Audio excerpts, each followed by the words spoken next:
ಈ 9ನೇ ದಿನದ ಉಪವಾಸದ ಪ್ರಾರ್ಥನೆಯಲ್ಲಿ ದೇವರು ನಮ್ಮೊಟ್ಟಿಗೆ ಏನು ಮಾತನಾಡ್ತಾ ಇದ್ದಾರೆ ಎಂಬುದಾಗಿ ಸ್ವಲ್ಪ ನಾವು ಆಲೋಚನೆ ಮಾಡಿಕೊಳ್ಳೋಣ. ಬಹಳ ಇಂಪಾರ್ಟೆಂಟ್ ಇದು. ಯಾವುದೋ ಒಂದು ಟೈಮ್ ಪಾಸ್ಗಾಗಿ, ಇಲ್ಲಾಂದ್ರೆ ಯಾರೋ ನೋಡುವುದಕ್ಕಾಗಿ ಇದು ನಡೀತಲ್ಲ. ದೇವರ ಮಾತು ತಗೊಂಡು ಇದನ್ನ ಮಾಡು ಎಂಬುದಾಗಿ ಹೇಳಿದಾಗ ಇದನ್ನ ಮಾಡ್ತಾ ಇದ್ದಾರೆ. ಇಲ್ಲಾಂದ್ರೆ ಆಚಾರವಾಗಿ ಮಾಡುವುದಕ್ಕೆ ನಮ್ಗೆ ಯಾವುದು ಇಷ್ಟ ಇಲ್ಲ. ಹಲ್ಲೆಲೂಯಾ. ದೇವರ ಮಾತೆ ನಮಗೆ ಆಧಾರ. ಆಮೆನ್.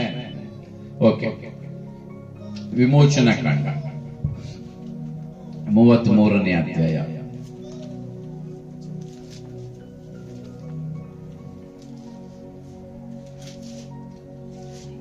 21ನೇ ವಚನ. ಯೆಹೋವನು ಅವನಿಗೆ,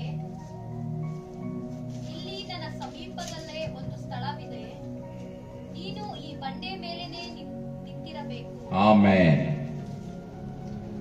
ಯೆಹೋವನು ಅವನಿಗೆ, ಮೋಶೆಗೆ, ಇಲ್ಲಿ ನನ್ನ ಸಮೀಪದಲ್ಲೇ ಒಂದು ಸ್ಥಳವಿದೆ, ನೀನು ಈ ಬಂಡೆಯ ಮೇಲೆಯೇ ನಿಂತಿರಬೇಕು.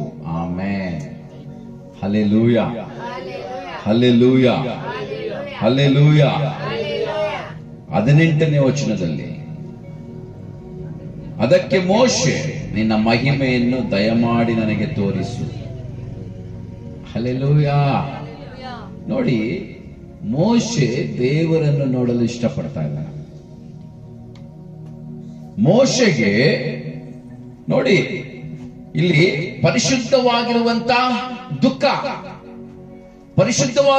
ದುಃಖ ಸ್ಟಾರ್ಟ್ ಆಗೈತೆ.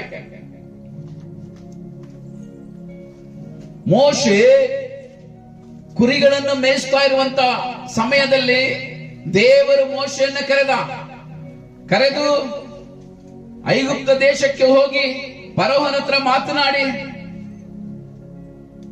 ಇಸ್ರಾಯೇಲ್ ಪ್ರಜೆಗಳನ್ನ ಬಿಡುಗಡೆ ಮಾಡಿಕೊಂಡು ಬಾ ಎಂಬುದಾಗಿ ಹೇಳ್ದ.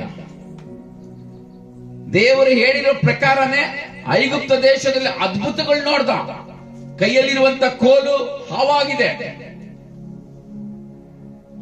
ಉಪದ್ರವಗಳು ಸಂಭವಿಸಿದ್ದಾವೆ, ಎಷ್ಟೋ ಮಿರಾಕಲ್ಗಳು ನೋಡ್ದ. ಮೋಶೆ ಮತ್ತು ಇಸ್ರಾಯೇಲ್ ಪ್ರಜೆಗಳನ್ನ ಐಗುಪ್ತ ದೇಶದಿಂದ ಬಿಡುಗಡೆ ಮಾಡಿಕೊಂಡು ಬರುತ್ತಾ ಇರುವಾಗ ಕೆಂಪು ಸಮುದ್ರ 2 ಭಾಗ ಆಗಿರೋದನ್ನ ನೋಡ್ದ. ಹಲ್ಲೆಲೂಯಾ. ಆಕಾಶದಿಂದ ಮನ್ನಾ ಸುರಿಯುವುದನ್ನು ನೋಡ್ದ. ಹಸಿವು ಎಂಬುದಾಗಿ ಜನಗಳು ಕೇಳ್ತಾ ಇರುವಾಗ ಆಕಾಶದಿಂದ ಮನ್ನಾ ಸುರಿಸಿದ. ಅಯ್ಯೋ, ಮನ್ನಾ ತಿಂದು ಬೇಜಾರಾಗಿದೆ ಎಂಬುದಾಗಿ ಹೇಳಿದಾಗ ಮಾಂಸವನ್ನು ನೋಡ್ದ. ಅಷ್ಟು ಲಕ್ಷ ಜನಗಳಿಗೆ ಮಾಂಸವನ್ನ ದೇವರು ಕೊಟ್ಟಿದ್ದಾರೆ. ಆಮೆನ್. ಮತ್ತು ಬಂಡೆ ಒಳಗಡೆಯಿಂದ ನೀರನ್ನು ಬರುವುದನ್ನು ಕೂಡ ನೋಡಿದ್ದಾನೆ. ಮತ್ತು ಅಗ್ನಿಸ್ತಂಭವಾಗಿ ಮತ್ತು ಮೇಘಸ್ತಂಭವಾಗಿ ದೇವರ ಮಕ್ಕಳನ್ನು ನಡೆಸುವುದನ್ನ ಮೋಶೆ ನೋಡಿದ್ದಾನೆ. ಇವೆಲ್ಲವೂ ಕೂಡ ದೇವರು, ಈ ಅದ್ಭುತಗಳು, ಐಗುಪ್ತ ದೇಶದಲ್ಲಿ ಮಾಡಿರುವಂತಹ ಅದ್ಭುತಗಳು, ಕೆಂಪು ಸಮುದ್ರವನ್ನ 2 ಭಾಗ ಮಾಡಿರುವಂತಹ ಅದ್ಭುತ, ಮತ್ತು ಅಗ್ನಿಸ್ತಂಭವಾಗಿ ಅಗ್ನಿಸ್ತಂಭದಲ್ಲೂ ಮೇಘಸ್ತಂಭದಲ್ಲೂ ನಡೆಸಿರುವಂತ ಅದ್ಭುತ, ಮತ್ತು ಬಂಡೆ ಒಳಗಡೆಯಿಂದ ನೀರು ಬಂದಿರುವಂತ ಅದ್ಭುತ, ಇವ್ಯಾವು ಕೂಡ ಮೋಶೆನ ಸ್ಯಾಟಿಸ್ಫೈಗೊಳ್ಳಿಲ್ಲ. ಇವ್ಯಾವು ಕೂಡ ಮೋಶೆನ ತೃಪ್ತಿಪಡಿಸಲಿಲ್ಲ. ಎಲ್ಲೋ ಒಂದು ಕೊರತೆ ಇದೆ. ಇರುವಂತ ಈ ಮಿರಾಕಲ್ಗಳು ಸಾಕಪ್ಪ ಅಂದ್ಕೊಳ್ಳಿಲ್ಲ. ಮೋಶೆಗೆ ಎಲ್ಲೋ ಒಂದು ಕೊರತೆ ಕಾಣಿಸ್ತಾ ಇದೆ. ಎಲ್ಲೋ ಒಂಥರ ಬಾಧೆ. ಮೋಶೆಗೆ ಏನೋ ಒಂಥರ ಬಾಧೆ ಕಾಣಿಸ್ತಾ ಇದೆ. ಬಾಧೆ ಆಗ್ತಾ ಇದೆ. ಏನಾ ಬಾಧೆ ಅಂದ್ರೆ, ನಾನು ದೇವರನ್ನು ನೋಡಬೇಕು, ದೇವರ ಮಹಿಮೆಯನ್ನು ನೋಡಬೇಕು ಎಂಬುದಾಗಿ. ಆಮೆನ್. ಪವಿತ್ರವುಳ್ಳ ಬಾಧೆ ಇದೆ, ಪವಿತ್ರವುಳ್ಳ ದುಃಖ. ಈ ದಿನ ನಿನ್ನ ದುಃಖ ಯಾವ ರೀತಿಯಲ್ಲಿದೆ? ಅದಕ್ಕೆ ಯೇಸು ಸ್ವಾಮಿ ಪರ್ವತ ಪ್ರಸಂಗದಲ್ಲಿ, ಮತ್ತಾಯನು ಬರೆದ ಸುವಾರ್ತೆ 5ನೇ ಅಧ್ಯಾಯದಲ್ಲಿ ದುಃಖ ಪಡುವವರು ಧನ್ಯರು, ಅವರು ಸಮಾಧಾನ ಹೊಂದುವರು. Hallelujah, hallelujah. ದೇವರ ವಾಕ್ಯವನ್ನ ಕೇಳ್ತಾ ಇರುವಂತ ಪ್ರಿಯ ದೇವರ ಮಕ್ಕಳೇ, ದುಃಖ ಪಡುವವರು ಧನ್ಯರು, ಅವರು ಸಮಾಧಾನ ಹೊಂದುವರು. ಆಮೆನ್. ಯಾವ ದುಃಖ? ನೀನು ಆತ್ಮೀಕವಾಗಿ ನೀನ್ ಪಡ್ತಾ ಇರುವಂತ ದುಃಖ ಪರಿಶುದ್ಧವಾಗಿದೆಯಾ? ನಿನ್ನ ಹೃದಯವನ್ನ ಚೆಕ್ ಮಾಡಿಕೊ. ನೀನ್ ಪಡ್ತಾ ಇರುವಂತ ದುಃಖ, ನನ್ನ ದೇವರನ್ನು ನೋಡ್ಬೇಕಪ್ಪ ಎಂಬುದಾಗಿ ನೀನ್ ಕಣ್ಣೀರಾಗ್ತಾ ಇದೆಯಾ? ನಿನ್ನ ಹೃದಯವನ್ನ ಪರೀಕ್ಷೆ ಮಾಡಿಕೊ ಪ್ರಿಯ ದೇವರ ಮಗನೇ. ಈ ಅಂತ್ಯ ದಿನಗಳಲ್ಲಿ ನೀನೆಲ್ಲಂದ್ರೆ ಅಲ್ಲಿ ನಿಂತುಕೊಂಡು, ದೇವಾ ನನಗೆ ನಿನ್ನ ದರ್ಶನ ಬೇಕು, ತಪ್ಪಾದಂತ ಸ್ಥಳದಲ್ಲಿ ನಿಂತುಕೊಂಡು, ತಪ್ಪಾದಂತ ಜನರ ಹತ್ರ ನಿಂತುಕೊಂಡು, ತಪ್ಪಾದಂತ ಬೋಧನೆಯಲ್ಲಿ ನಿಂತುಕೊಂಡು, ತಪ್ಪಾದಂತ ಉಪದೇಶದಲ್ಲಿ ನಿಂತುಕೊಂಡು, ತಪ್ಪಾದಂತ ಸಲಹೆಗಳನ್ನ ತೆಗೆದುಕೊಂಡು, ತಪ್ಪಾದ ಜನಗಳ ಹತ್ರ ಇಂದ ಪ್ರೋತ್ಸಾಹ ತೆಗೆದುಕೊಂಡು, ನೀನ್ ನನಗೆ ದರ್ಶನವನ್ನ ಕೊಡುವಪ್ಪ ಎಂಬುದಾಗಿ ಕೋರ್ಕೊಳ್ತಾ ಇದ್ದೆ. ನಿನ್ನ ಹೃದಯವನ್ನ ಚೆಕ್ ಮಾಡಿಕೊ. ದೇವರೇನ್ ಹೇಳ್ತಾ ಇದ್ದಾನೆ? ನಿನ್ನ ಸ್ಥಳವನ್ನ ಚೇಂಜ್ ಮಾಡು, ನಿನ್ನ ಸ್ಥಳವನ್ನ ಚೇಂಜ್ ಮಾಡು. ಸ್ಥಳ ಚೇಂಜ್ ಮಾಡಿ ಬಂಡೆ ಮೇಲೆ ನಿಂತ್ಕೊ. ಮೋಸಸ್ಗೆ ನೋಡು, ಮೋಸಸ್ಗೆ ಅದನ್ನೇ ಹೇಳ್ತಾ ಇದ್ದಾರೆ 21ನೇ ವಚನದಲ್ಲಿ. ಮೋಶೆ ದಾಹದಿಂದ ದುಃಖದಿಂದ ಕೇಳ್ತಾ ಇದ್ದಾನೆ, ದೇವಾ ನಿನ್ನ ಮಹಿಮೆಯನ್ನು ನನಗೆ ತೋರಿಸು ಎಂಬುದಾಗಿ ಕೇಳ್ತಾ ಇದ್ದಾನೆ. ಕಣ್ಣೀರಾಗ್ತಾ ಇದ್ದಾನೆ, ಬಾಧೆ ಪಡ್ತಾ ಇದ್ದಾನೆ, ಅಯ್ಯ ನನಗೆ ನಿನ್ನ ಮಹಿಮೆ ತೋರಿಸು. ಮೋಶೆಗೆ ಯಾವ ಅದ್ಭುತಗಳು, ಐಗುಪ್ತ ದೇಶದಲ್ಲಿ ಮಾಡಿರುವಂತ ಅದ್ಭುತಗಳು ಸ್ಯಾಟಿಸ್ಫೈ ತೆಗೆದುಕೊಂಡು ಬಂದಿಲ್ಲ. ಹಲ್ಲೆಲೂಯಾ. ಆಕಾಶದಲ್ಲಿ ಮಾಡಿರುವಂತ ಅಗ್ನಿ ಸ್ತಂಭವು ಮತ್ತು ಮೇಘ ಸ್ತಂಭವಾಗಿ ದೇವರು ನಡೆಸಿರುವಂತದ್ದು, ಅದು ಕೂಡ ಮೋಶೆಗೆ ಸ್ಯಾಟಿಸ್ಫೈ ತೆಗೆದುಕೊಂಡು ಬಂದಿಲ್ಲ. ಕೆಂಪು ಸಮುದ್ರ 2 ಭಾಗ ಆಗಿರೋದು ದೊಡ್ಡದು ಕಾಣ್ತಾ ಇಲ್ಲ ಮೋಶೆ ದೃಷ್ಟಿಯಲ್ಲಿ. ಬಂಡೆ ಒಳಗಡೆಯಿಂದ ಬಂದಿರುವಂತ ನೀರು ದೊಡ್ಡದಾಗಿ ಕಾಣ್ತಾ ಇಲ್ಲ. ಹಲ್ಲೆಲೂಯ. ಏನೋ ಒಂದು ಕೊರತೆ ಕಾಣ್ತಾ ಇದೆ. ಆ ಕೊರತೆ ಏನು ಅಂತ ಹೇಳಿದ್ರೆ ಏನೋ ಒಂದು ದುಃಖ ಪಡ್ತಾ ಇದ್ದಾನೆ. ಅಯ್ಯ ನಾನು ನಿನ್ನನ್ನು ನೋಡಬೇಕು, ಅಯ್ಯ ನಾನು ನಿನ್ನನ್ನು ನೋಡಬೇಕು ಎಂಬುದಾಗಿ. ಈ ದಿನ ಅಪವಿತ್ರವಾದಂತ ದುಃಖ ನಿನಗಿದ್ರೆ ಖಂಡಿತ ನಿನ್ನ ದೇವರನ್ನ ನೋಡುವಂತವನಾಗಿರ್ತೀಯ. ನಿನ್ನ ದುಃಖ ಯಾವ ರೀತಿಯಲ್ಲಿದೆ? Check in your heart. ನೋಡಿ, ಯಜ್ಞನು ಬರೆದ ಪುಸ್ತಕದಲ್ಲಿ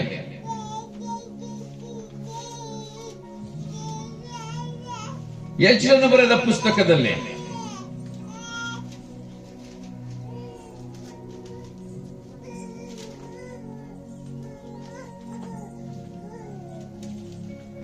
ಒಂಬತ್ತನೇ ಅಧ್ಯಾಯ 8ನೇ ವಚನ. ಆದರೂ ನಮ್ಮ ದೇವರಾದ ಯೆಹೋವನು ಒಂದು ಕ್ಷಣ ನಮಗೆ ಪ್ರಸನ್ನನಾಗಿ ನಮ್ಮಲ್ಲಿ ಸ್ವಲ್ಪ ಜನರನ್ನು ರಕ್ಷಣೆಗಾಗಿ ಉಳಿಸಿ ತನ್ನ ಪರಿಶುದ್ಧ ಸ್ಥಳದಲ್ಲಿ ಮೊಳೆಯಂತೆ ನಮ್ಮನ್ನು ನೆಲೆಗೊಳಿಸಿ ನಮ್ಮ ಕಣ್ಣುಗಳನ್ನು ಕಳೆಗೊಳಿಸಿ ನಮ್ಮ ದಾಸತ್ವದಲ್ಲಿ ನಮಗೆ ಸ್ವಲ್ಪ ಮಟ್ಟಿಗೆ ಉಜ್ಜೀವವನ್ನು ಅನುಗ್ರಹಿಸಿದ್ದಾನೆ. ಹಲ್ಲೆಲೂಯಾ.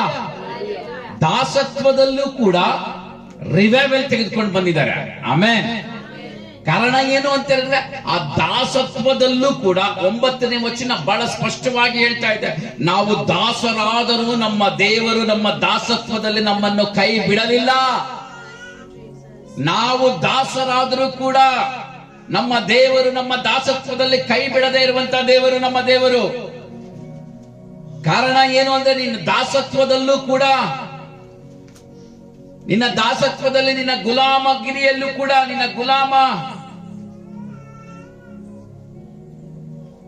ಗುಲಾಮತನದಲ್ಲೂ ಕೂಡ ಸೈತಾನ ನಿನ್ನ ದಾಸತ್ವಕ್ಕೆ ಎತ್ಕೊಂಡು ಹೋಗಿದಾಗ ಕೂಡ ನಮ್ಮ ದೇವರು ನಿನ್ನನ್ನು ಕೈ ಬಿಡಲಿಲ್ಲ. ಕಾರಣ ಏನು ಅಂತ ಹೇಳಿದ್ರೆ, ಅಲ್ಲಿನೂ ಕೂಡ ದೇವರು ಹೇಳ್ತಾ ಇದ್ದಾರೆ, ನಿನ್ನ ಹತ್ರ ಏನು ಮಾತನಾಡ್ತಾ ಇದ್ದಾನೆ ಅಂತ ಹೇಳ್ತಾ ಇದ್ರೆ, ದೇವರ ಸಾನ್ನಿಧ್ಯವನ್ನ ನೀನು, ದೇವರ ಪ್ರಸನ್ನತೆಯನ್ನು ಅನುಭವಿಸುವಂತವನಾಗಿರ್ಬೇಕು. ದೇವರ ಸನ್ನಿಧಿ ಎಲ್ಲಿದ್ರೆ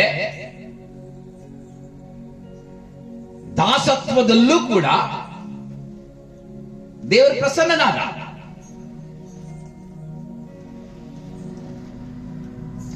ಬಟ್ ಇಲ್ಲಿ ಬಂಡೆ ತಪ್ಪಾದಂತ ಸ್ಥಳ ಅಂತ ಹೇಳಿದ್ರೆ ಏನಂತ ಹೇಳ್ತಾ ಇದ್ದಾರೆ ಅಂತ ಹೇಳಿದ್ರೆ, ದೇವರನ್ನ ಆಲಕ್ಷ್ಯ ಮಾಡ್ತಾ ಇರುವಂತ ಜನಗಳು, ಪ್ರಾರ್ಥನೆ ಇಲ್ಲದೆ ಇರುವಂತ ಜನಗಳು, ಪರಿಶುದ್ಧತೆ ಇಲ್ಲದೆ ಇರುವಂತ ಜನಗಳ ಹತ್ರ, ಹರಟೆ ಹೊಡ್ಕೊಂಡಿರುವಂತ ಜನಗಳ ಹತ್ರ, ಟೈಮ್ ಪಾಸ್ ಮಾಡುವವರ ಹತ್ರ ನೀನು ಇದ್ದುಕೊಂಡು ದೇವಾ ನನಗೆ ಟೈಮ್ ಪಾಸ್, ದಿನ ಎಲ್ಲ ಟೈಮ್ ಪಾಸ್ ಮಾಡಿ ನನಗೆ ದರ್ಶನ ಕೊಡು ಅಂದ್ರೆ ನೋ. ನೀನು ದಾಸತ್ವದಲ್ಲಿ ಇರುವಾಗಲೂ ದೇವರು ನಿನ್ನನ್ನು ಪ್ರಸನ್ನನಾಗುವುದಕ್ಕೆ ದೇವರು ಇಷ್ಟಪಡುವಾತನಾಗಿರ್ತಾನೆ. ನೀನು ಇರುವಂತ ಪ್ರದೇಶ ಚೇಂಜ್ ಮಾಡಬೇಕು, ಇಲ್ಲಾಂದ್ರೆ ನೀನು ಇರುವಂತ ಸಹವಾಸ ಚೇಂಜ್ ಮಾಡಬೇಕು. ಇಲ್ಲ ದೇವರು ಹೇಳ್ತಾ ಇರುವಂತದ್ದು ಆ ವಿಷಯದ ಕುರಿತು. ಬಂಡೆಯ ಮೇಲೆ ನಿಂತ್ಕೋ, ನೀನು ಇರುವಂತ ಸ್ಥಳ, ಇರುವಂತ ಪ್ರದೇಶ ಚೇಂಜ್ ಮಾಡು. ಈ ದಾಸತ್ವದಲ್ಲೂ ಕೂಡ ನಮ್ಮ ದೇವರು ನಮ್ಮನ್ನ ಕೈ ಬಿಡೋದಿಲ್ಲ, ನಿನ್ನನ್ನು ನಡೆಸುವ ಆತನಾಗಿರ್ತಾನೆ. ಮೋಶೆಯ ಜೀವಿತದಲ್ಲಿ ನೋಡಿ, ಯಜ್ರನಿಗೆ ದೇವರು ಪ್ರಸನ್ನನಾಗಿ ಏನ್ ಮಾಡ್ದ? ಉಜ್ಜೀವನದ ಕಡೆಗೆ ನಡೆಸಿದ್ದಾನೆ. ಸ್ವಲ್ಪ ಮಟ್ಟಿಗೆ ರಿವೈವಲ್ ಕಡೆಗೆ ನಡೆಸಿದ್ದಾನೆ. ಆಮೇಲೆ ದರ್ಶನ, ನೀನಿರುವಂತ ಪ್ರದೇಶ, ನೀನಿರುವಂತ ಸ್ಥಳ, ನಿನಗಿರುವಂತ ಸರೌಂಡಿಂಗ್ ಪೀಪಲ್ ದೇವರಿಗೆ ಹತ್ರ ಮಾಡುವಂತವ್ರಿಲ್ಲ. ಆ ಕಾರಣದಿಂದ ನಿನಗೆ ರಿವೈವಲ್ ಇಲ್ಲ. ಈ ದಿನ ದೇವರ ಹತ್ರ ಕೇಳ್ಕೊ, ಅಲ್ಲಿಂದ ಬಿಟ್ಟು ನಾನು ಬರ್ತೀನಪ್ಪ ಎಂಬುದಾಗಿ ದೇವರ ಹತ್ರ ಕೇಳ್ಕೊ. ಬಿಟ್ಟು ಬರುವಂತ ಸ್ವಭಾವ ಇರಬೇಕು. ಬಾಬೇಲನ್ನ ಬಿಟ್ಟು ಬರುವಂತ ಆಸೆ ಯಜ್ರನಿಗೆ ಇತ್ತು. ಬಾಬೇಲನ್ನ ಬಿಟ್ಟು ಬಂದು ಯೆರೂಸಲೇಮಿಗೆ ಬಂದು ದೇವರ ಆಲಯವನ್ನ ಕಟ್ಟಬೇಕು ಎಂಬುದಾಗಿ ಆಸೆ ಇತ್ತು. ನೀನು ದಾಸತ್ವದಲ್ಲಿದ್ರೂ ಕೂಡ ದೇವರ ಕಾರ್ಯವನ್ನ ಮಾಡಬೇಕು, ದೇವರ ರಾಜ್ಯವನ್ನ ಕಟ್ಟಬೇಕು, ದೇವರ ಸೇವೆಯನ್ನ ಮಾಡಬೇಕು, ಪರಿಶುದ್ಧನಾಗಿ ಬದುಕಬೇಕು. ಅಯ್ಯ, ನಾನು ಪಾಪನೇ ಮಾಡಿದ್ದೀನಿ ದೇವರೇ, ಹೌದಪ್ಪ, ನನ್ನ ಕಣ್ಣು ಮುಂದೆ ನನ್ನ ಪಾಪವು ಎದ್ದು ಕಾಣಿಸ್ತಾ ಇದೆ, ದೇವರೇ ನನ್ನನ್ನು ಕ್ಷಮಿಸಿ ಎಂಬುದಾಗಿ ಪಶ್ಚಾತ್ತಾಪದ ಹೃದಯ ನಿನಗೆ ಬರುವುದಾದರೆ ದೇವರು ನಿನಗೆ ಪ್ರಸನ್ನನಾಗ್ತಾನೆ. ದೇವರು ನಿನಗೆ ಪ್ರಸನ್ನನಾಗ್ತಾನೆ. ಈ ಅಂತ್ಯ ದಿನಗಳಲ್ಲಿ ದೇವರ ಆತ್ಮನು ಹೇಳುವಂತ ಮಾತು ಏನಂತ ಹೇಳಿದ್ರೆ, ಯಜ್ರನಿಗೆ ದೇವರ ಪ್ರಸನ್ನನಾಗಿ ರಿವೈವಲ್ ಕಡೆಗೆ ನಡೆಸ್ತಾ, ಸ್ವಲ್ಪ ಮಟ್ಟಿಗೆ ಉಜ್ಜೀವನದ ಕಡೆಗೆ ನಡೆಸ್ತಾ. ಈ ದಿನ ಈ ಉಪವಾಸದ ಪ್ರಾರ್ಥನೆಯಲ್ಲಿ ಕೂಡಿ ಬಂದಿರುವಂತ ನಮ್ಮೆಲ್ಲರ ಜೀವಿತದಲ್ಲೂ ಕೂಡ ದೇವರು ಅದನ್ನೇ ಹೇಳ್ತಾ ಇದ್ದಾನೆ, ನಿನ್ನನ್ನು ರಿವೈವಲ್ ಕಟ್ಟಕ್ಕೆ ನಡೆಸುವ ಆತನಾಗಿರ್ತಾನೆ. ಆಮೇನ್, ಆಮೇನ್. ಸ್ವಲ್ಪ ಮಟ್ಟಿಗೆ ದೇವರು ಉಜ್ಜೀವನದ ಕಡೆಗೆ ನಡೆಸ್ತಾನೆ. ಆಮೇನ್. ಸ್ವಲ್ಪ ಜನರನ್ನ ಉಳಿಸಿದ್ದಾನೆ. ಆಮೇನ್. ಅಂದ್ರು ಯಜ್ರನ ಟೈಮ್ ಅಲ್ಲಿ ಆ ಸ್ವಲ್ಪ ಜನರನ್ನ ಉಳಿಸಿ ರಿವೈವಲ್ ಕಡೆಗೆ ಉಜ್ಜೀವನ ಅವರ ಮೂಲಕನೇ ಯಾವ ರೀತಿಯಲ್ಲಿ ನಡೆಸ್ತೋ, ಕೂಡಿ ಬಂದಿರುವಂತ ಈ ಸ್ವಲ್ಪ ಜನಗಳ ಮೂಲಕನೇ ಒಂದು ಉಜ್ಜೀವನದ ಕಡೆಗೆ ನಡೆಸುವಾತನಾಗಿರ್ತಾನೆ. ಆಮೇನ್. Hallelujah, hallelujah. ಇದನ್ನ ದೇವರ ವಾಕ್ಯವನ್ನ ಕೇಳ್ತಾ ಇರುವಂತ ಪ್ರಿಯ ದೇವರ ಮಕ್ಕಳೇ, ನಮ್ಮ ಹೃದಯಗಳನ್ನ ಪರೀಕ್ಷೆ ಮಾಡಿಕೊಡ್ಬೇಕು. ನಮ್ಮ ಹೃದಯಗಳನ್ನ ಪರೀಕ್ಷೆ ಮಾಡಿಕೊಂಡು, ನೀನ್ ನಿಂತಿರುವಂತ ಸ್ಥಳ ಯಾವುದು? ನೀನ್ ಇರುವಂತ ಸ್ಥಳ ಯಾವುದು? ನಿನ್ನ ಸರ್ಕಲ್ ಯಾವುದು? ನಿನ್ನ ಫೆಲೋಶಿಪ್ ಯಾವುದು? ನೀನು ಯಾರ ಹತ್ರ ಸಹವಾಸ ಮಾಡ್ತಾ ಇದೀಯಾ? ದೇವರ ಮಕ್ಕಳೇ, ಬಟ್ ದೇವರು ಇಲ್ಲದೆ ಇರುವಂತ ದೇವರ ಮಕ್ಕಳೇ ಎಂಬುದಾಗಿ ಹೆಸರಿದೆ, ಬಟ್ ದೇವರಿಲ್ಲ ಅವರ ಹತ್ರ. ದೇವರ ಮಕ್ಕಳೇ ಎಂಬುದಾಗಿ ಹೆಸರಿದೆ, ಬಟ್ ಏನಿದೆ? ಪ್ರಾರ್ಥನೆ ಜೀವಿತ ಇಲ್ಲ. ಇಲ್ಲಾಂದ್ರೆ ಲೋಕದೊಟ್ಟಿಗೆ ಬೆರೆತು ಹೋಗಿದೀಯಾ? ಲೋಕದ ಸ್ನೇಹಿತರೊಟ್ಟಿಗೆ ಬೆರೆತು ಹೋಗಿದೆಯಾ? ಲೋಕದಲ್ಲಿ ದೇವರಿಲ್ಲ. ದೇವರ ಸನ್ನಿಧಿಯಲ್ಲಿ, ಕ್ರಿಸ್ತನ ಸಮ್ಮುಖದಲ್ಲಿ ನೀನು ದೇವರ ಮಾರ್ಗವನ್ನ ನೀನು ನೋಡ್ಕೋಬಹುದು. ಈ ದಿನ ದೇವರ ವಾಕ್ಯವನ್ನ ಕೇಳ್ತಾ ಇರುವಂತ ಪ್ರಿಯ ದೇವರ ಮಕ್ಕಳೇ, ನೀನು ಎಲ್ಲ ನಿಂತಿದೀಯಾ? ಎಲ್ಲ ನಿಂತುಕೊಂಡು ನನಗೆ ದೇವರು ನನ್ನನ್ನು ನೋಡ್ತಾ ಇಲ್ಲ, ದೇವರ ದರ್ಶನಕ್ಕಾಗಿ ಎದುರು ನೋಡ್ತಾ ಇದ್ದಾರೆ. ನೀನ್ ನಿಂತಿರುವಂತ ಸ್ಥಳ ಯಾವುದೇ ಆಗಿರ್ಬೋದು, ಬಟ್ ಅಲ್ಲಿ ಆಸೆ ಇದೆಯಾ ನಿನಗೆ? ಯಜ್ರನ ಹಾಗೆ, ಯಜ್ರನ ಬಾಬೇಲಲ್ಲಾಗಿದ್ದ. ಬಾಬೇಲಿಂದ ಯಜ್ರನಿಗೆ ಒಂದೇ ಆಸೆ, ಯಾವಾಗ ಯೆರೂಸಲೇಮಿಗೆ ಹೋಗಿ ದೇವರ ಆಲಯವನ್ನ ಕಟ್ಟಬೇಕು ಎಂಬುದಾಗಿ. ಆಮೇಲೆ ಯಾವಾಗ ಯೆರೂಸಲೇಮಿಗೆ ಹೋಗಿ ಧರ್ಮಶಾಸ್ತ್ರವನ್ನ, ಧರ್ಮ ಉಪದೇಶವನ್ನ ಬೋಧನೆ ಮಾಡಬೇಕು ಎಂಬುದಾಗಿ ಅನ್ನ ಜನಗಳಿಗೆ. ಈ ಆಸೆ ಇದೆಯಾ ನಿನಗೆ? ಈ ಆಸೆ ಇದ್ರೆ ನಿನ್ನ ಮೂಲಕನೇ ಸ್ವಲ್ಪ ಮಟ್ಟಿಗೆ ರಿವೈವಲ್ ಕಡೆಗೆ ನಡೆಸ್ತಾನೆ. ಆಮೇನ್, ಹಲ್ಲೆಲೂಯಾ. ಈ ಸ್ವಲ್ಪ ಜನರನ್ನ ಉಳಿಸಿಕೊಂಡಿರೋದೇನಕ್ಕೆ? ದೇವರ ದರ್ಶನ ಕೊಟ್ಟು ರಿವೈವಲ್ ಕಡೆಗೆ ನಡೆಸುವುದಕ್ಕಾಗಿ. ಆಮೇನ್, ಹಲ್ಲೆಲೂಯಾ. ಬಟ್ ಆಸೆ ಇರ್ಬೇಕು. ನೀನು ನಿಂತಿರುವಂತ ಸ್ಥಳ ಯಾವುದು ಎಂಬುದಾಗಿ ಪರೀಕ್ಷೆ ಮಾಡಿಕೊಂಡು. ಅದಕ್ಕೋಸ್ಕರನೇ ದಾವೀದನು ಬರೆದ ಕೀರ್ತನೆಗಳಲ್ಲಿ 1ನೇ ಅಧ್ಯಾಯ 1ನೇ ವಚನ ಬರೆಯಲ್ಪಟ್ಟಿದೆ. ಓದಿ ಅದನ್ನ. ಯಾವನು ದುಷ್ಟರ ಆಲೋಚನೆಯಂತೆ ನಡೆಯದೆ, ಹೌದು, ಪಾಪಾತ್ಮರ ಮಾರ್ಗದಲ್ಲಿ ನಿಂತುಕೊಳ್ಳದೆ, ಹಾ ಧರ್ಮ ನಿಂದಕರೊಡನೆ ಕೂತುಕೊಳ್ಳದೆ, ನೋಡಿ, ಪಾಪಾತ್ಮನ ಮಾರ್ಗದಲ್ಲಿ ನಿಂತುಕೊಳ್ಳದೆ, ಧರ್ಮ ನಿಂದಕರೊಡನೆ ಕೂತುಕೊಳ್ಳದೆ. ಈ ಸಹವಾಸ ಎಲ್ಲ ಪಾಪಾತ್ಮರ ಮಾರ್ಗ, ಧರ್ಮವನ್ನ ನಿಂದಿಸುವಂತ ಇವರೊಡನೆ ನಿಂತ್ಕೊಳ್ಳೋದು. ನೀವು ಯಾವ ಕೂಡ ದೇವರನ್ನು ನೋಡೋದಿಕ್ಕಾಗೋದಿಲ್ಲ, ನಿಂತ ಆತ್ಮಿಕವಾಗಿ ಬೆಳವಣಿಗೆ ಆಗೋದಿಕ್ಕಾಗೋದಿಲ್ಲ. ನಾಮಿನಲ್ ಕ್ರೈಸ್ತನಾಗಿ ನೀನು ಮುಂದೆ ಹೋಗ್ತಾ ಇರ್ಬೋದು, ಬಟ್ ಒರಿಜಿನಲ್ ದೇವರನ್ನು ನೋಡುವಂತ ಕ್ರೈಸ್ತನಾಗಿ ನೀನು ಮುಂದೆ ಹೋಗೋದಿಕ್ಕೆ ಅಸಾಧ್ಯ ಇದೆ. ಪ್ರಿಯ ದೇವರ ಮಗನೇ, ಪ್ರಿಯ ದೇವರ ಮಗಳೇ, ಪ್ರಿಯ ಸಭೆಯ ಚರ್ಚ್, ಎಂಥ ದಿನಗಳಲ್ಲಿ ಈ ಸ್ವಲ್ಪ ಜನರನ್ನ ಏನಕ್ಕೆ ಉಳಿಸ್ತಾ ಇದ್ದಾರೆ ಗೊತ್ತಾ? ಸಭೆಯಲ್ಲಿ ಇಡೀ ಸಭೆನೇ ಕರೆದಾಗ ಇಡೀ ಸಭೆ ಯಾರು ಬರಲ್ಲ ಆರಾಧಿಸುವುದಕ್ಕೆ, ಪ್ರಾರ್ಥನೆ ಮಾಡುವುದಕ್ಕೆ.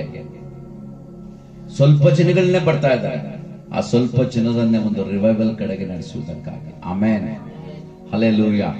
ಈ 40 ದಿನ ಉಪವಾಸದ ಪ್ರಾರ್ಥನೆಗಳಲ್ಲಿ ಈ 9ನೇ ದಿನ ದೇವರು ನಾನು ಬಲವಾಗಿ ನಂಬುತ್ತಾ ಇದ್ದೇನೆ, ದೇವರ ಆತ್ಮನು ನನ್ನ ಹೃದಯದಲ್ಲಿ ಮಾತನಾಡುವಂತ ಮಾತು ನಮ್ಮನ್ನ ಉಜ್ಜೀವನದ ಕಡೆಗೆ ನಡೆಸ್ತಾನೆ. ಆಮೇನ್.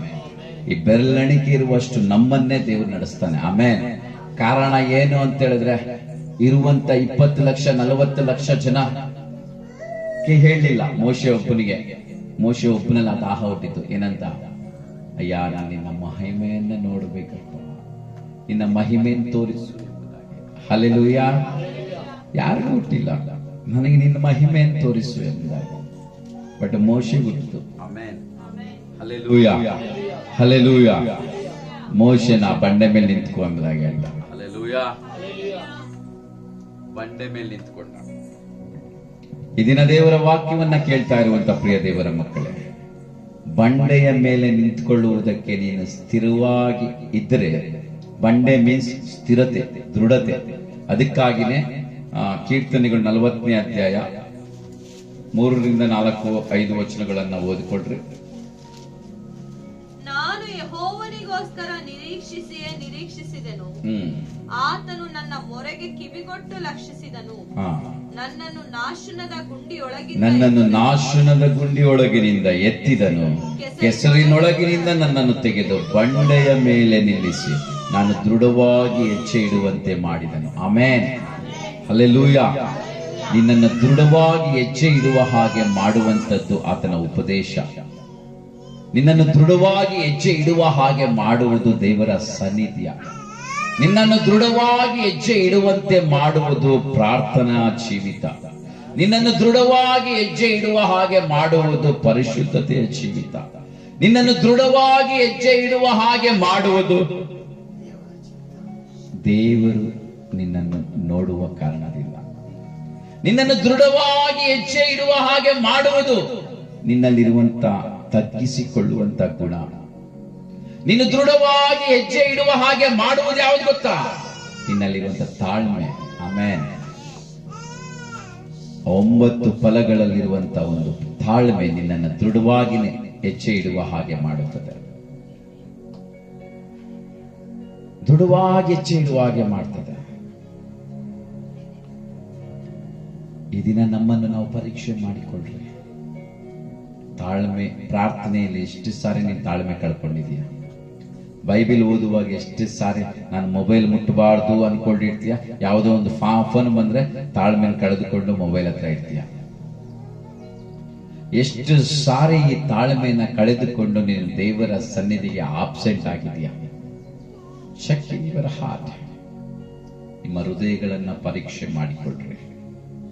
ಈ ಅಂತ್ಯ ದಿನಗಳಲ್ಲಿ ದೇವರಿಗೆ ಬೇಕಾಗಿರುವುದು ಬಂಡೆ ಮೇಲೆ ನಿಂತ್ಕೊಂಡಿರುವಂತವ್ರು, ಅಂದ್ರೆ ದೃಢವಾಗಿ ನಿಂತ್ಕೊಂಡಿರುವಂತವ್ರು. ಅದಕ್ಕೋಸ್ಕರ ಅಪೊಸ್ತಲನಾಗಿರುವಂತ ಪೌಲನು ಥೆಸಲೋನಿಕದವರಿಗೆ ಬರೆದ ಪತ್ರಿಕೆಯಲ್ಲಿ ಥೆಸಲೋನಿಕ ಸಭೆಗೆ ಹೀಗೆ ಹೇಳ್ತಾನೆ, ನೀವು ದೃಢವಾಗಿ ನಿಂತ್ಕೊಂಡಿದ್ರೆ ನನಗೆ ಜೀವದ ಕಳೆ ಅದೇ. Amen, hallelujah.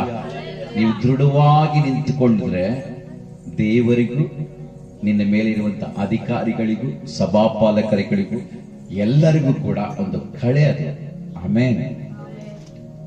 ಯಾಕೆ ನಿನ್ನ ಮುಖವು ಕಳೆಗುದ್ದಿದೆ ಅಂತ ಹೇಳಿದ್ರೆ ನೀನು ದೃಢವಾಗಿ ನಿಂತ್ಕೊಂಡಿಲ್ಲ. ನೀನು ಅರ್ಪಣೆ ಮಾಡುವುದರಲ್ಲಿ, ಅರ್ಪಿಸುವುದರಲ್ಲಿ, ಕೊಡುವುದರಲ್ಲಿ ನೀನು ದೃಢವಾಗಿ ನಿಂತ್ಕೊಂಡಿಲ್ಲ. ಕಾರಣದಿಂದ ನಿನ್ನ ಮುಖವು ಬಾಡಿ ಹೋಗಿದೆ, ನಿನ್ನ ಮುಖದಲ್ಲಿ ಕಳೆಗುಂದಿದೆ. ಬಂಡೆಯ ಮೇಲೆ ನಿಂತ್ಕೊಂಡಿರುವಂತವ್ರು ಹೇಗಿರ್ತಾರೆ ಗೊತ್ತಾ? ಮೋಶೆ ಆಗಿ ಇರ್ತಾರೆ. ಆಮೇನ್. ಹಲ್ಲೆಲೂಯಾ. ದೇವರನ್ನ ನೋಡ್ತಾರೆ. Hallelujah, hallelujah. ದೇವರನ್ನ ನೋಡ್ತಾರೆ. ನೋಡಿ ವಚನ 33ನೇ ಅಧ್ಯಾಯ. ನೆಕ್ಸ್ಟ್ ವಚನ ಓದಿ ಅದನ್ನ. ವಿಮೋಚನ ಕಾಂಡ. ನನ್ನ ಪ್ರಭಾವವು ನಿನ್ನೆದುರಾಗಿ ದಾಟಿ ಹೋಗುವ ಕಾಲದಲ್ಲಿ ನಾನು ಈ ಬಂಡೆಯ ಸಂದಿನಲ್ಲಿ ನಿನ್ನನ್ನು ಇರಿಸಿ ನಿನ್ನ ಮುಂದೆ ದಾಟಿ ಹೋಗುವ ತನಕ ನಿನ್ನ ಮೇಲೆ ಕೈ ಮುಚ್ಚುವೆನು. ತರುವಾಯ ನಾನು ಕೈ ತೆಗೆದಾಗ ನೀನು ನನ್ನ ಹಿಂಭಾಗವನ್ನು ನೋಡುವೆ ಹೊರತು ನನ್ನ ಮುಖವು ನಿನಗೆ ಕಾಣಿಸುವುದಿಲ್ಲ. ಹಲ್ಲೆಲೂಯಾ. ಹೇಗೂ ದೇವರನ್ನು ನೋಡುದ್ನಾ? ಫಸ್ಟ್ ಟೈಮ್ ಎಲ್ಲಿ ಹೇಳ್ದ? ಬಂಡೆಯ ಮೇಲೆ ನಿಂತ್ಕೋ ಅಂತ ಹೇಳ್ದ. ಆಮೇಲೆ ಬಂಡೆಯ ಸಂದಿಯಲ್ಲಿ ನಿಂತ್ಕೋ ಅಂತ ಹೇಳ್ತಾನೆ. Hallelujah, hallelujah, hallelujah, hallelujah. ಪರಲೋಕಕ್ಕೆ ಹೋಗುವಂತ ಬಾಗಿಲು ಇಕ್ಕಟ್ಟಾದ ಬಾಗಿಲಿನಿಂದ ಪ್ರವೇಶ ಮಾಡಿವೆ. ಆಮೇನ್. ನರಕಕ್ಕೆ ಹೋಗುವ ಬಾಗಿಲು ವಿಶಾಲವಾಗಿರುವಂತದ್ದು. ವಿಶಾಲವಾಗಿರುವಂತದ್ದನ್ನ ನಾವು ಆರಿಸಿಕೋಬಾರ್ದು. ಇಕ್ಕಟ್ಟಾಗಿರುವಂತದ್ದನ್ನ ನೀನು ಆರಿಸಿಕೊಂಡ್ರೆ ನಿನ್ನ ಜೀವಿತಕ್ಕೆ ವಿಶಾಲತೆ ಬರುತ್ತೆ. ನಿನಗೆ ವಿಶಾಲವಾದದ್ದನ್ನ ದೇವರು ಕೊಡ್ತಾನೆ. ವಿಶಾಲವಾಗಿರುವಂತ ಪರಲೋಕ ಕೊಡ್ತಾರೆ. ಆಮೇನ್. ಹಲ್ಲೆಲೂಯಾ. ಪರಲೋಕದಲ್ಲಿರುವಂತ ಪ್ರತಿಯೊಂದು ಕೂಡ ಭೂಮಿ ಮೇಲೆ ನೀನು ಅನುಭವಿಸುವ ಹಾಗೆ ದೇವರು ಮಾಡ್ತಾನೆ. ಆಮೇನ್. ಪರಲೋಕ ಅಂದ್ರೆ ಕ್ರಿಸ್ತನು ಇರುವಂತದ್ದು. ಕ್ರಿಸ್ತನಲ್ಲಿರುವಂತ ಪ್ರತಿಯೊಂದು ಕೂಡ ನಿನಗೆ ಈ ಭೂಮಿ ಮೇಲೆ ಬದುಕಿರುವಾಗಲೇ ನೀನು ಅನುಭವಿಸುವ ಹಾಗೆ ಮಾಡ್ತಾನೆ. ಕ್ರಿಸ್ತನ ನಿಮಿತ್ತ ಹಿಂಸೆ, ಸಂಕಟ, ಬಾಧೆ, ನೋವು ಏನು ಬಂದ್ರೂ ಕೂಡ ಕ್ರಿಸ್ತನಲ್ಲಿರುವಂತ ಸಂತೋಷನೂ ಅನುಭವಿಸ್ತೀಯ, ಕ್ರಿಸ್ತನಲ್ಲಿರುವಂತ ಪ್ರೀತಿನೂ ಅನುಭವಿಸ್ತೀಯ, ಕ್ರಿಸ್ತನಲ್ಲಿರುವಂತ ಒಂದು ಸಮೃದ್ಧಿನೂ ಅನುಭವಿಸ್ತೀಯ. ಹಲ್ಲೆಲೂಯಾ. ಕ್ರಿಸ್ತನಲ್ಲಿರುವಂತ ಸಾತ್ವಿಕತ್ವ, ದೀರ್ಘ ಶಾಂತಿ, ನಂಬಿಕೆ, ಕ್ರಿಸ್ತನಲ್ಲಿರುವಂತ ಐಶ್ವರ್ಯ ಕೂಡ ನಮ್ಮ ಅನುಭವಿಸುವಂತವರಾಗಿರ್ತೀಯ. ಆಮೇನ್. ಹಲ್ಲೆಲೂಯಾ. ಬಂಡೆಯ ಮೇಲೆ ನಿಂತ್ಕೊಂಡಿರುವಂತವರಿಗೆ ಕ್ರಿಸ್ತನಲ್ಲಿರುವಂತ ಪ್ರತಿಯೊಂದು ದೇವರು ನಿಮಗೆ ತನ್ನ ಪ್ರಭಾವದ ಐಶ್ವರ್ಯಕ್ಕೆ ತಕ್ಕ ಹಾಗೆ ನಿಮ್ಮ ಎಲ್ಲ ಕೊರತೆಗಳನ್ನ ನೀಗಿಸುವ ಆತನಾಗಿರ್ತಾನೆ. ಆಮೇನ್. ಬಂಡೆಯ ಮೇಲೆ ನಿಂತ್ಕೊಂಡಿರುವಂತವರಿಗೆ, ಫಿಲಿಪಿಯದವರಿಗೆ ಬರೆದ ಪತ್ರಿಕೆ 4ನೇ ಅಧ್ಯಾಯ 19ನೇ ವಚನ, ಯಾರ ಜೀವಿತದಲ್ಲಿ ಇದು ತನ್ನ ಪ್ರಭಾವದ ಐಶ್ವರ್ಯಕ್ಕೆ ತಕ್ಕ ಹಾಗೆ ನಿಮ್ಮ ಪ್ರತಿಯೊಂದು ಕೊರತೆಯನ್ನು ನೀಗಿಸುವನು ಕ್ರಿಸ್ತ ಯೇಸುವಿನ ಮೂಲಕ. ಆಮೇನ್. ಕ್ರಿಸ್ತ ಯೇಸುವಿನಲ್ಲೇ ನಿಂತ್ಕೊಂಡಾಗ ಆತನ ಮೂಲಕ ನಡೆಯುವಂತದ್ದೇ ನಿಮ್ಮ ಪ್ರತಿಯೊಂದು ಕೊರತೆಯನ್ನ ನೀಗಿಸುವಂತದ್ದು. ಆಮೇನ್. ಆತನ ಹತ್ರ, ಆತನ ಉಪದೇಶದಲ್ಲಿ, ಪ್ರಾರ್ಥನೆಯ ಜೀವಿತದಲ್ಲಿ, ಪರಿಶುದ್ಧತೆಯಲ್ಲಿ ನಿಂತ್ಕೊಳ್ದೆ, ತಾಳ್ಮೆಯಲ್ಲಿ ನಿಂತ್ಕೊಳ್ದೆ ದೇವರ ಮಹಿಮೆಯನ್ನು ಎದುರು ನೋಡಬಾರ್ದು. ನಿಮ್ಮ ಹೃದಯಗಳನ್ನ ಪರೀಕ್ಷೆ ಮಾಡಿಕೊಂಡು ಒಂದೇ ಒಂದು ವಚನ ನೋಡಿಕೊಳ್ಳೋಣ. 1ನೇ ಕೊರಿಂಥದವರಿಗೆ ಬರೆದ ಪತ್ರಿಕೆ 10ನೇ ಅಧ್ಯಾಯ 5ನೇ ವಚನ. ಆದರೂ ಅವರೊಳಗೆ ಒಂದು ನಿಮಿಷ. ಆ ಬಂಡೆಯೇ ಕ್ರಿಸ್ತನು. 4ನೇ ವಚನ. ಅವರೆಲ್ಲರೂ ದೈವಿಕವಾದ ಒಂದೇ ನೀರನ್ನು ಕುಡಿದರು. ಹೇಗೆಂದರೆ ಅವರ ಹಿಂದೆ ಹೋಗುತ್ತಿದ್ದ ದೈವಿಕವಾದ ಬಂಡೆಯೊಳಗಿಂದ ಬಂದ ನೀರನ್ನು ಕುಡಿಯುತ್ತಿದ್ದರು. ಆ ಬಂಡೆ ಕ್ರಿಸ್ತನು. ಆಮೇನ್. ಆ ಬಂಡೆ ಕ್ರಿಸ್ತನೇ. ಆಮೇನ್. ಹಲ್ಲೆಲೂಯಾ. ಆ ಬಂಡೆ ಯಾರಂತೆ? ಬಂಡೆ ಮೇಲೆ ನಿಂತಬೇಕು. ಕ್ರಿಸ್ತನಲ್ಲಿರುವಂತ ಪ್ರೀತಿ, ಕ್ರಿಸ್ತನಲ್ಲಿರುವಂತ ಅಭಿಷೇಕ, ಕ್ರಿಸ್ತನ ಉಪದೇಶದಲ್ಲಿ, ಕ್ರಿಸ್ತನಲ್ಲಿರುವಂತ ಎಲ್ಲದರಲ್ಲೂ ಕೂಡ ನಾವು ನಿಂತ್ಕೊಂಡಾಗ ಖಂಡಿತ ದೇವರನ್ನು ನೋಡುವ ಹಾಗೆ ದೇವರು ಕಾರ್ಯ ಮಾಡ್ತಾನೆ. ಆಮೇನ್.